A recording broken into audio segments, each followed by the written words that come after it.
Hey, what's up guys? Today I want to show you guys how to primer. So you're probably thinking primer is just priming, it's easy.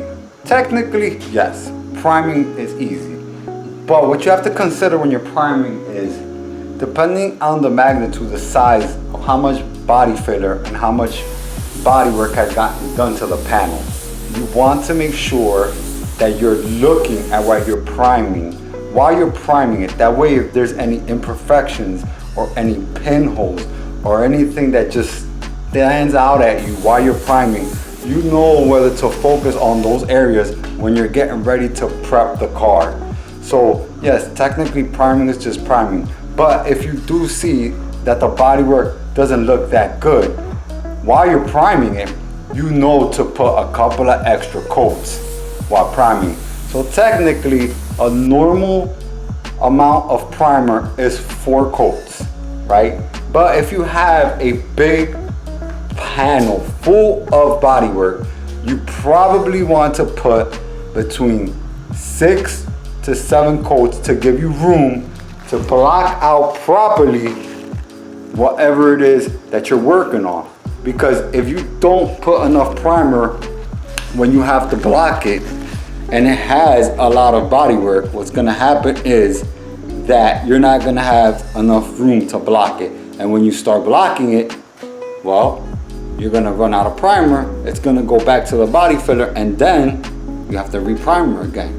So this is a good tip for those of you that are not used to priming or these kinds of this amount of body work on a panel.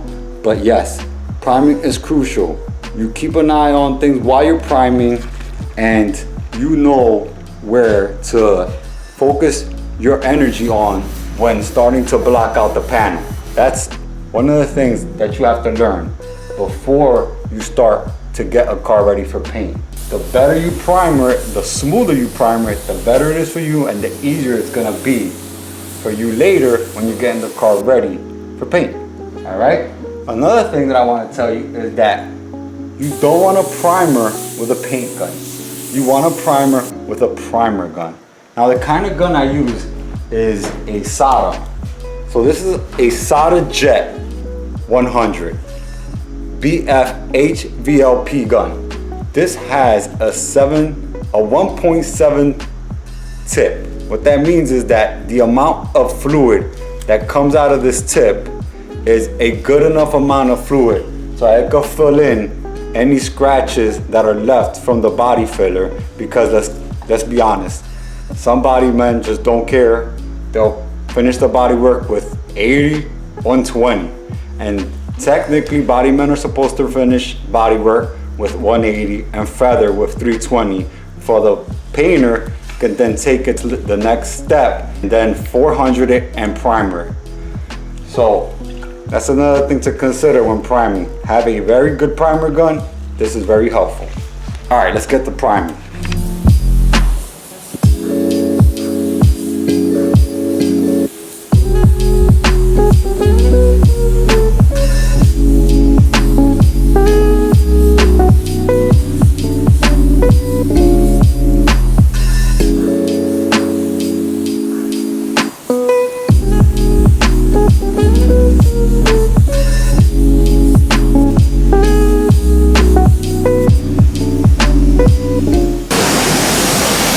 Okay, another helpful tip that I want to give you guys for priming is when you prime, make sure not to take the primer all the way up to the tape. Never do that. You want to leave a soft edge when you're priming. Just like this. See how far away from the tape it is? It's a soft edge. That way, when you're blocking it, you don't have a problem trying to remove a primer edge, because the primer edge can become very hard and will leave a hard line, and then you're gonna have to primer it again. A soft edge like this is what you want. Never primer up to the line. That's not good. That's no. So make sure you never primer all the way up to where your tape line is. And when you do tape it up for primer, make sure to roll the tape back like a rolled piece of tape like this. You see it's not a sharp edge on my tape, it's rolled back. That's why we do that, for that way when the overspray hits it, there's no hard primer lines right there. Alright guys, so make sure to do it like that. Keep your edges nice and soft. I hope you guys can hear me with the booth on. And last but not least, apply a guide coat. A guide coat consists of anything that's a different color than the color of the primer that you put on your car or on your panel.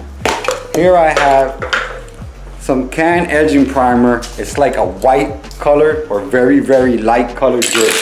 This is what I'm going to use for my edging primer.